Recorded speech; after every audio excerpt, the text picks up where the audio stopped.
Function f दे रखा है जो डिफाइन है क्लोज्ड इंटरवल 0 3 से सेट ऑफ रियल नंबर तक, और ये एक कंटिन्यूस फंक्शन है और एक प्रॉपर्टी दे रखी है 0 से 3 एफ एक्स डी एक्स जो है वो 3 के इक्वल है। तो हमें यहाँ पर इस एक्सप्रेशन का 0 से 3 within square bracket x f x plus integral from 0 to x f t d t, और इस पूरे फंक्शन को हमें x के रेस्पेक्ट में इंटीग्रेट करना है, तो इसका वैल्यू क्या होगा ये हमें पता करना है।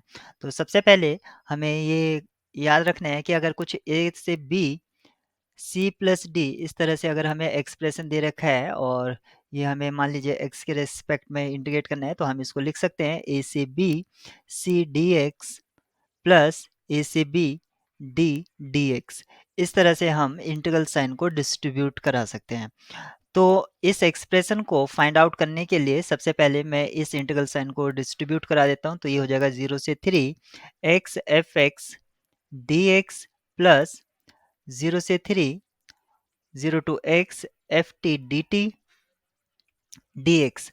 तो यहाँ पर आप देख सकते हैं कि जो एफ टी है वो अननोन फंक्शन है। अगर उसको मैं टी के रेस्पेक्ट में इंटीग्रेट कराता हूँ तो मैं करा नहीं पाऊंगा, क्योंकि एफ टी के लिए यानी कि एफ एक्स के लिए कोई भी जनरल रूल मुझे नहीं पता है। तो मैं क्या करूंगा, यहाँ पर ऑर्डर ऑफ इंटीग्रेशन चेंज कर दूंगा, और सबसे पहले ऑर्डर ऑफ इंटीग्रेशन चेंज करने के लिए मुझे चाहिए होगा रीजन ऑफ इंटीग्रेशन, और region of integration find out करने के लिए मैं इन लिमिट्स का यूज करूंगा। तो जो लिमिट्स हैं, टी की जो लिमिट है वो 0 से एक्स है, यानी कि t equal to 0 to x, और जो एक्स की लिमिट है वो 0 से 3 है।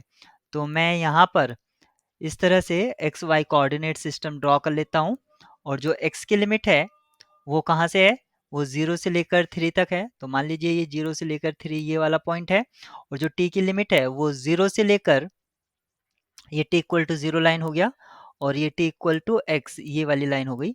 तो मेरा जो एरिया ऑफ इंटीग्रेशन है एक तरह से वो ये वाला रीजन है। अब मुझे इसको x के रेस्पेक्ट में पहले इंटीग्रेट करना है।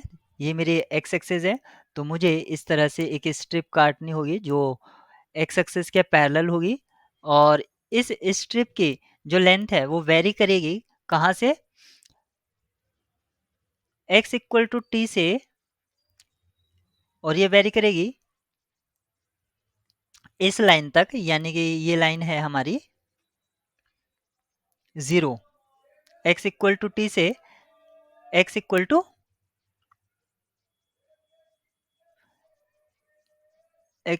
टू टी से 3 तक,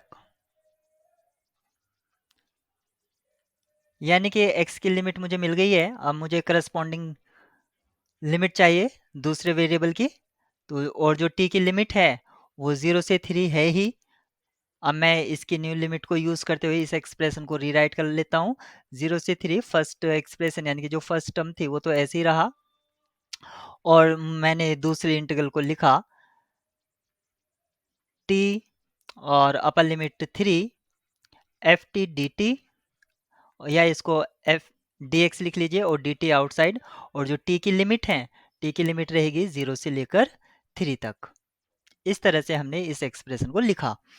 अब क्योंकि यहाँ पर मैं x के रिस्पेक्ट में पहले इंटीग्रेट कर रहा हूँ, तो मैं एफ टी को as a constant function treat कर सकता हूँ। तो ये एक्सप्रेशन पहला 0 से 3 x f x d x ये तो ऐसे ही रहेगा, और इसको मैं लिख सकता हूँ 0 से 3 एफ टी, और इसका इंटीग्रेशन अगर मैं x के रेस्पेक्ट में करूँगा तो क्या आएगा 3 माइनस टी, ये मुझको मिलेगा, और डी टी।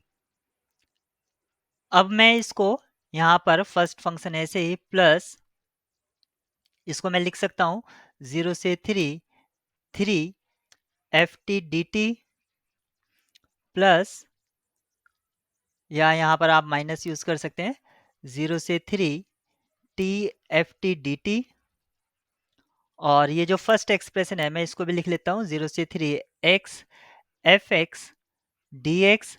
अब आप देख सकते हैं सिर्फ यहाँ पर और यहाँ पर डिफरेंट डिफरेंट वेरिएबल का यूज हुआ है, अदरवाइज सेम एक्सप्रेशन है, तो ये हमारा एक प्लस में एक माइनस में ये कैंसिल आउट हो जाएगा।